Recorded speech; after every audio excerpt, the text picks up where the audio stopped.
Hello everyone, and welcome to my General Hospital official channel. I hope everyone is having a wonderful day. Before we begin, please hit the subscribe button and give this video a thumbs up. According to General Hospital spoilers, the romance between Jason Morgan and Sasha Gilmore Corbin might have ended before it even got started. There are solid grounds to think that Sasha and Jason won't end up together, even if it once appeared like they might become a couple. Since he consented to act as the father of her unborn child, Jason and Sasha have been growing closer. Sasha and Jason developed an unexpected bond that, given the opportunity, might have developed into something more than friendship. However, any romance that might have been growing between Jason and Sasha might be put on hold by Michael Corinthos' return. Given how hostile they are toward one another, it doesn't appear that Michael and Willow Corinthos will be partnered up again very soon. There is too much hurt and resentment for Willow and Michael to get back together right away, but they may do so in the future. Willow isn't seeking for a Michael reunion just yet because she still has Drew Kane as her partner. Furthermore, Willow is still unaware that Michael is the one who conceived Sasha. Michael and Willow's marriage might be doomed for the foreseeable future, because such news will undoubtedly exacerbate the tension in the long run. Nevertheless, Michael will require a romantic partner. When Sasha gives birth to their child, it is only natural for their affections for one another to return. Since Jason can't continue to play the role of phony dad indefinitely, this secret might soon come to light and release him from this plot. Depending on your perspective, that may be a good or negative thing. Could GH writers try pairing Jason with Anna Devane again? Or maybe someone else, if they decide to take him in a different romantic direction? In any case, Sasha's romance with Jason ended before it really had a chance to get going because Michael and Sasha might be getting back together soon. According to General Hospital spoilers, Jason could have to find love elsewhere, so we'll keep you informed about his next move. Gio is contacted by both Dante and BLQ in an attempt to determine what comes next. Nina's desire to make things right for Willow before the custody hearing begins grows, as they work through their personal problems. This entails seeking assistance from some unexpected sources. To make matters more complicated, Michael goes back to Port Charles. Not everyone is overjoyed to see him, but his family is glad to have him back. The consequences from Lois's actions with Gio splits his family apart in the weekly spoiler video. And Michael tells Willow that the children no longer belong with her. May 27th, Tuesday. Dante and Brooklyn are experiencing emotional overload. Nina asks Sunny for assistance. Lois has to explain a few things. Sasha feels less anxious. On Friday, May 23, 2025, Cody is overcome with remorse. Ned questions what Lois knew, Cody tells Dante, and Carly declines Drew and Willow's offer. He gives her a paper tiara but forgot to bring one for Lucky. They remember the proposals they each got at the ball. They raise a glass to their friendship. Wiley will perform with the other children, she supposes. He was about to leave, but he told himself that he wasn't his father. He's free to tell her everything about him, she says. After she tells him about Tracy's arrest, they both laugh about it. Jason shows up at PCPD. Tracy is hoping he'll be there to help her escape. He explains that he will pay the bail and that Diane is with a judge. She is certain that Drew lied to the PCPD about putting the ketamine in her car. Jason informs her that working with Drew wasn't the best course of action. Drew will regret what he did, but she has no regrets. When Mac enters, he tells her to go. Jason receives a call when she signs the documents and makes fun of Mac. He informs Tracy that he has somewhere to be, and that she must arrange a ride. Gio smashes his violin and marches off as Mac advises Tracy to catch the bus outside. Lucy invites Anna, Gio, and Chase to perform the tango at the nurse's ball. Gio stops after playing a bar. He breaks his violin and leaves after dedicating the concert to his parents, Dante and BLQ, who abandoned him and didn't want him in his life. Date gives BLQ a glare. Everyone is stunned. Lois runs out, BLQ runs out, and Emma runs after Gio. Returning to the stage, Lucy babbles on before declaring that there would be an intermission. Dante is asked to go outside so Cody can give him an explanation. Carly stops Lulu as she is about to follow and informs her that she has done enough. Trina and Joss feel sorry for Gio. They promise to provide a safe place for him and wish there was something they could do. Lucy comes up and tells them to put on their costumes. Cody tells Dante something. Dante is taken backstage by Cody, who tells him that BLQ has given birth. He reveals that he has been aware of BLQ's pregnancy since their camp summer. Dante is shocked that he never informed him. According to Cody, he assumed the pregnancy was over because she sworn him to secrecy and he never heard from her again. It was just yesterday that he learned she had given birth. Dante feels as though his mind is shutting down. It was his boy, whom he had watched grow up all those years. Ned, Olivia, and Sunny are all taken aback in the hallway. They inquire what's going on when Chase joins them. Dante is devastated by the news. The police officer will acknowledge that she had a son, but that's all he has to say. How Gio knows is a mystery to him. Sunny assumes Lois knows the answers. Dante goes with them. If any of them were aware of Gio, he asks. They didn't. Dante flees in search of BLQ. Chase is held back by Sunny, who tells him that they should let Dante and BLQ work things out. When Chase is left with Ned, BLQ asks him to confide in him. Sunny reminds Olivia that they must let their kid handle this and then support him, no matter how difficult that may be. Ned questions why she didn't tell him about this. This was not how Lulu wanted things to go. Chase is certain that she didn't intend to harm him. Ned questions whether that's what Lois made her believe or what BLQ want.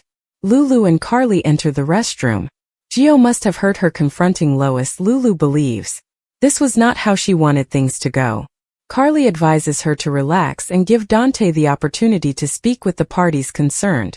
She advises her to move aside before she is leveled. Joss and Trina perform. Lucy takes the stage again to present Joss and Trina. Together they sing a unique ballad. Nothing can match Trina's performance tonight. Kai and her parents tell her as she heads on stage. After her parents leave, Kai jokingly asks Trina for her autograph and kisses her, surprising her by saying they are heading home. As they travel, Portia compliments her husband on Trina and Kai's happiness. It's simple at first, he says. Carly expresses her pride in Joss. Joss continues to worry about Gio. Willow and Drew appear and request a private conversation with Carly. They inform her that they want the kids to live in peace. Will she put in the effort to achieve that? Carly will appear in court with Willow and Drew. Carly advises Willow to talk for herself since she doesn't want to listen to Drew. Willow adds that they may move to Washington, D.C., and that they are willing to let Michael have the kids every other weekend.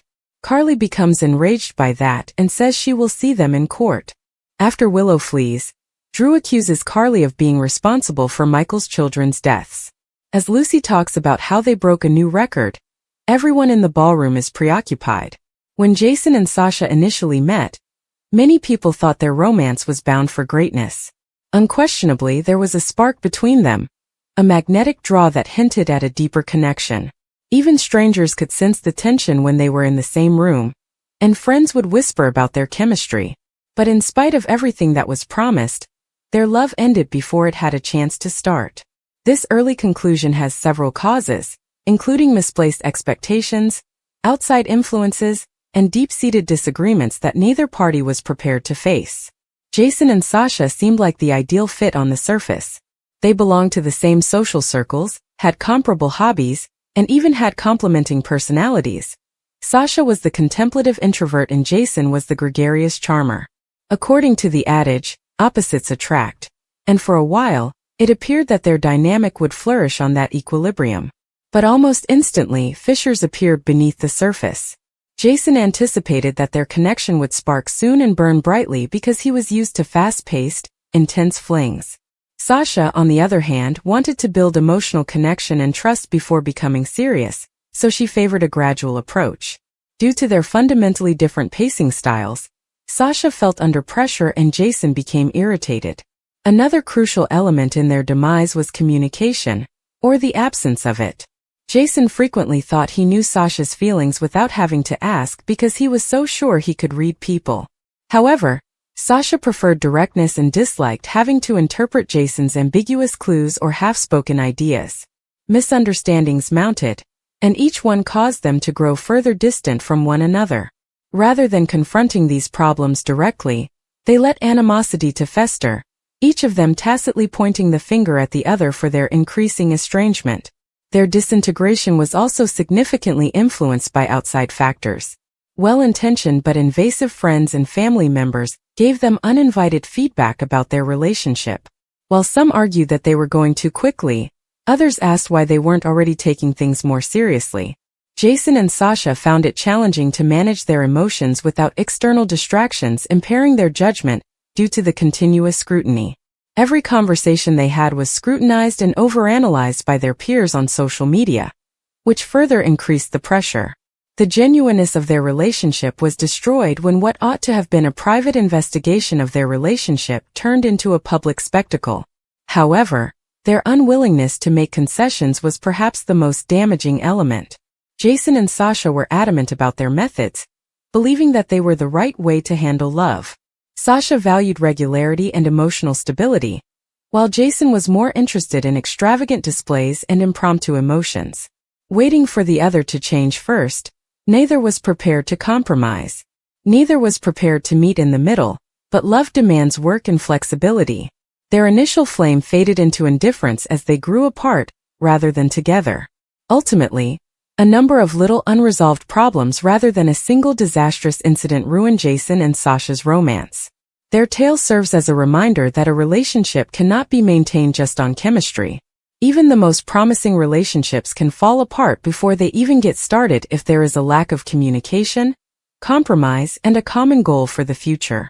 Their inability to identify who they were to one another was one of the most obvious indicators that their relationship was about to fail. Jason, who dislikes labels, steered clear of the "what are we" discussion, figuring that things would work themselves out without a name. But Sasha needed to know.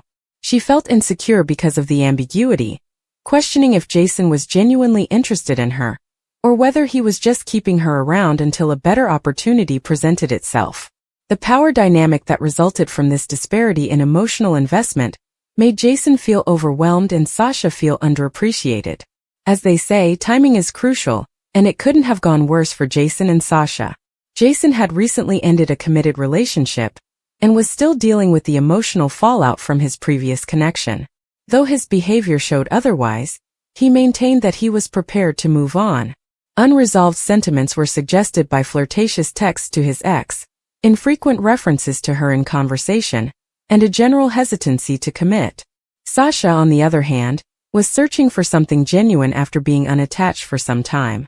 She didn't want to compete with the ghost of Jason's past love, or act as a rebound. But each time she attempted to express her worries, Jason waved them away, telling her she was overanalyzing the situation. They were unable to create a future because he was unable to completely separate himself from his past. Another nail in the coffin was trust, or rather the breakdown of it. Jason had a bad tendency of breaking simple commitments early on, such not showing up on time or phoning when he said he would. Sasha saw these as warning signs, whereas he saw them as small mistakes. How could she trust him with her heart if she couldn't trust him with the little things? Unaware of the harm he was doing, Jason persisted in dismissing her worries, calling her too sensitive. Sasha's skepticism only grew as she began to wonder if he possessed the emotional maturity she required. Additionally, they had fundamentally different love languages. Jason used words to show his love: kind letters, praise, and light-hearted jokes. But for Sasha, service and good time were important. She wanted Jason to try to be there, to remember the little things, to show that he cared. No matter how many times he told her she was lovely, she felt unwanted when he didn't. Jason, on the other hand, became irritated because he felt that his words were never sufficient. Neither of them was interested in learning the other's language, and they spoke different emotional dialects. Jason's last-minute cancellation of plans to hang out with his friends was the last straw. Sasha was heartbroken since she had been hoping for a peaceful evening with him. Jason called her clinging when she told him how disappointed she was. More than any other debate, that one exposed the fundamental problem. They had different expectations for a partnership. Sasha desired security and assurance, whereas Jason desired spontaneity and freedom. While none was incorrect, they were incorrect for one another. The distance between them grew unbridgeable after that altercation. Plans were put off indefinitely, texts decreased, and the once present warmth between them cooled. There was only a steady, peaceful drifting away, no dramatic separation, No violent altercation. The relationship had already ended in all but name by the time they formally announced their separation.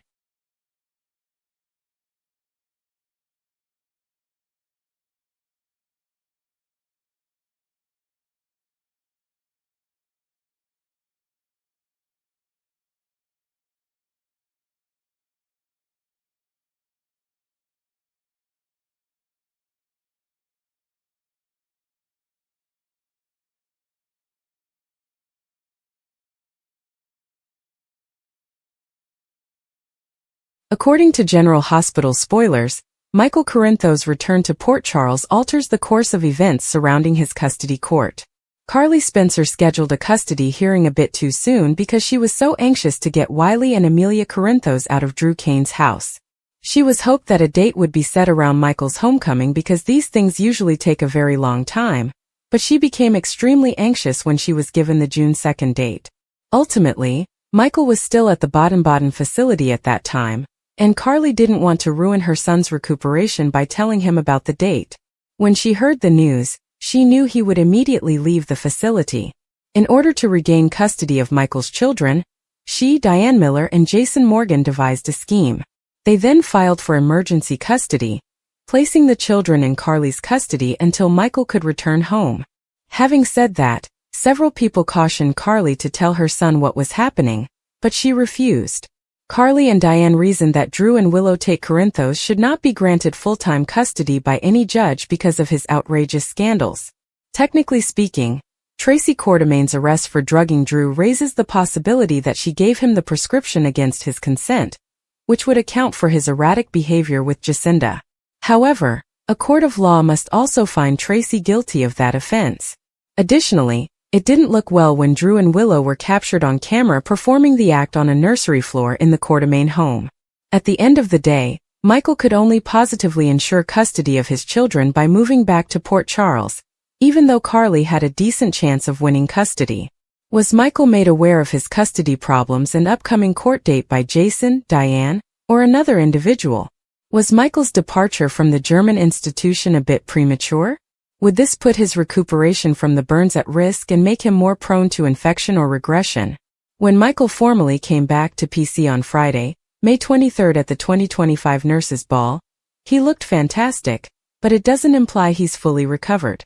According to General Hospital spoilers, everything can happen in the universe of soap operas, so if Michael left the clinic before receiving approval from his medical team, could he soon be at risk for health problems? According to Tuesday, May 27 General Hospital spoilers, Tracy Quartermain will object when Giovanni Gio Palmieri moves out, and Nina Reeves will plead with Sonny Corinthos to stop Michael Corinthos. Wiley Corinthos will leave with his son as soon as Michael gets him enthusiastic about spending the night at Grandma Carly Spencer's place. When Willow Corinthos and Drew Kane attempt to follow, Jason Morgan will have to get in the way. In another scene, Nina will beg Sonny to convince Michael that a compromise is the best course of action. Nina will be frantically trying to stop Michael from taking the kids, but Sonny might counter that now that he's back, Michael is so then capable of making his own choices. Sasha Gilmore Corbin will become more anxious about the custody dispute, and the fact that she is secretly carrying Michael's child, but she will feel more at ease now that Michael has returned to assume leadership. According to other GH rumors, now that the truth has come to light, Cody Bell and Lulu Spencer will reflect on all of the Gio drama. It's out of their control now, but Cody won't know if they handled things correctly. What Gio heard at the nurses' ball, which resulted in that emotional performance on stage, caught him off guard. Tuesday's episode, when Gio appears ready to leave the Quartermain home, will see him continue to struggle. Emma Scorpio Drake will claim she isn't attempting to stop him, but Gio will warn her that she can't. Emma will like to accompany Gio because she doesn't believe he needs to be alone himself at this time. It appears, nevertheless, that Tracy will advise Gio not to move farther. There's probably nothing that can change a furious Joe's decision right now, but Tracy will try to persuade her grandson to remain in the family home and receive the most recent information. Following that, Brooke Lynn Quartermain and Lois Cerullo will engage in an emotional altercation. Given that she concealed the fact that Gio was Brooke Lynn's child from her daughter for years, Lois will have to rush to explain. Brooke Lynn will express her inability to forgive Lois for her actions with teary eyes. Since Lois truly went too far, Brooklyn will reportedly distance herself from her mother for this transgression. As he continues to come to terms with the notion that Gio is the son he was unaware of, Dante Falconeri will have to face some difficult feelings of his own. In a quiet romantic moment, Kai Taylor will ask Trina Robinson if she is certain she wants to do this. Watch this space for some passion as Trina and Kai's relationship is about to take a big step forward. According to General Hospital spoilers, Kai and Trina will remain on Cloud 9 for the time being, but they may face some new challenges in the future. Although controversy, treachery, and surprising returns are nothing new in the corridors of General Hospital, the most recent development concerning Dr. Liesl Albrecht's return as Chief of Staff is sure to rock the hospital's foundation.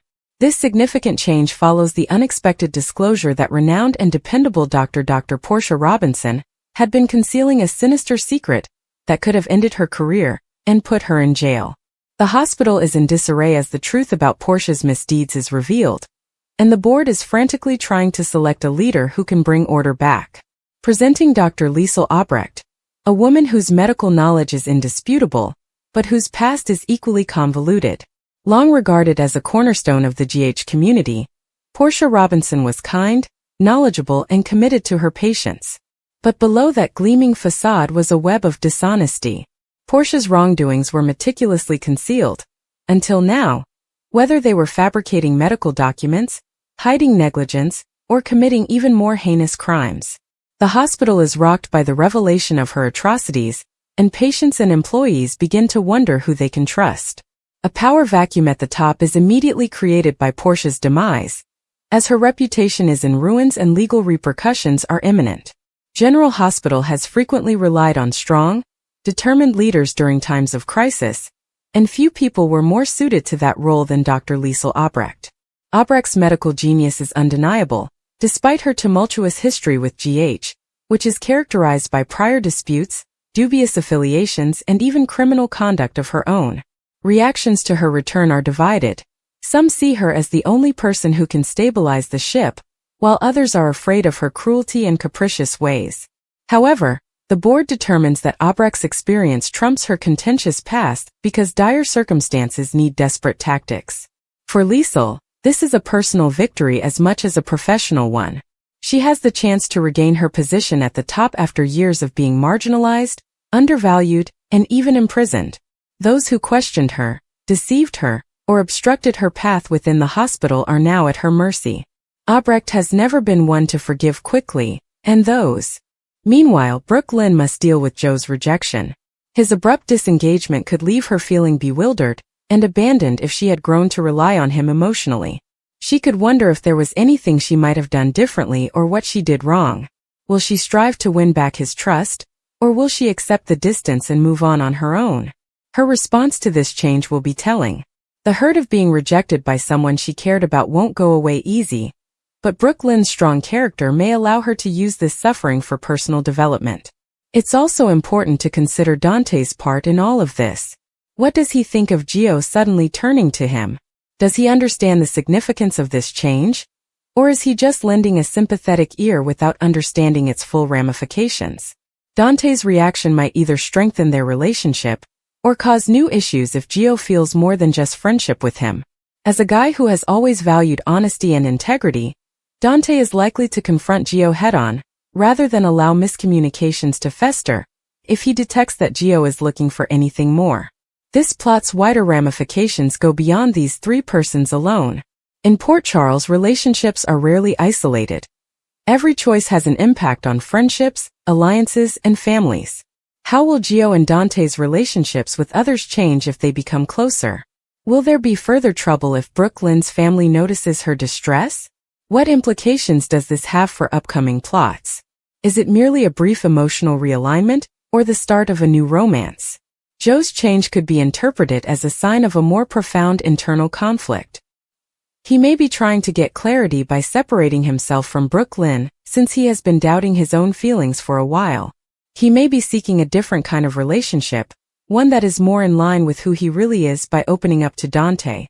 If so, themes like self-discovery and the bravery required to accept change, even when it causes harm to others, could be explored in this plot. On the other hand, there can be outside influences involved. Was Gio coerced into pushing Brooklyn away by someone? Schemes and covert intentions are nothing new to Port Charles, and it's plausible that an outside power is affecting his choices.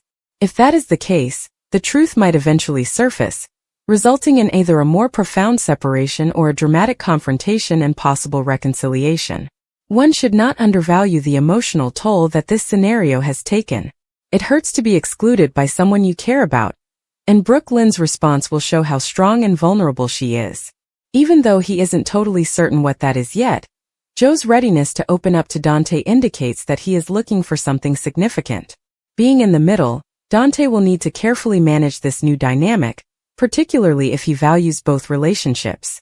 Viewers will be eagerly monitoring the plot to determine whether Joe's decisions result in further heartache or healing. Will Brooklyn be able to return to his life, or will this breakup be permanent? What does Dante actually mean to Gio? Is he a confidant, a buddy, or something else entirely? Time will tell, but one thing is for sure. Port Charles's drama has gained another fascinating dimension thanks to this passionate triangle. This plot revolves around the intricacy of interpersonal relationships. The tangled, erratic nature of friendship and love is reflected in Joe's choice to embrace Dante, while excluding Brooklyn. Individuals develop, emotions shift, and sometimes the most difficult decisions are the ones that best characterize us. It remains to be seen if this results in atonement, regret, or a fresh start, but the ride is sure to be captivating. Joe's actions serve as a reminder that the heart isn't always rational in a world where allegiances are continually put to the test. Although it might appear harsh, his rejection of Brooklyn might have been an effort of self-preservation. Similarly, his willingness to be truthful with Dante could be the beginning of a more genuine and profound relationship. The emotional stakes will only increase as these three characters work through their changing dynamics, keeping fans interested at every turn. This plot ultimately revolves around the decisions we make and the individuals we allow into our life. Gio has made the decision to open one door while closing another. Will he discover what he's seeking for? Or will he discover what he left behind too late? The answers will come to light in the coming days, but one thing is certain. The path of the heart is never easy in Port Charles. As Gio consciously chooses to cut Brooklyn out of his life while also exposing his heart to Dante, the complex web of connections in Port Charles has taken yet another drastic turn. This emotional turn is not merely a change in love. Rather, it is a complicated transformation that reveals a great deal about Joe's internal conflict, unresolved emotions, and the erratic nature of interpersonal relationships. The effects of this choice go well beyond these three people. They will have an impact on friendships, family relationships, and future encounters in ways that will surely influence Port Charles's emotional climate for weeks or perhaps months to come. Gio and Brooklyn had a seemingly unbreakable friendship for a long time. They seemed to understand each other better than other people, whether their connection was romantic or just a close platonic friendship. They seemed to be comfortable with one another, which implied emotional dependence and trust. It's possible that Brooklyn, with her fiery disposition and unyielding resolve, saw Gio as a balancing influence who helped her stay grounded when things got out of control. On the other hand, Gio might have valued her audacity, her determination to back down from a challenge, and the manner she challenged him. Each filled the voids in the other's life, and their relationship was one of balance. What changed then? Why would Gio abruptly distance himself from someone who had formerly had such significance for him? A number of reasons, some evident and others hidden beneath layers of unsaid emotions, are probably responsible for the answer. Maybe Gio started to feel that their friendship wasn't helping him as much as it used to. Perhaps he felt that his own feelings were changing in a way he wasn't prepared to face, or that Brooklyn's expectations of him were changing.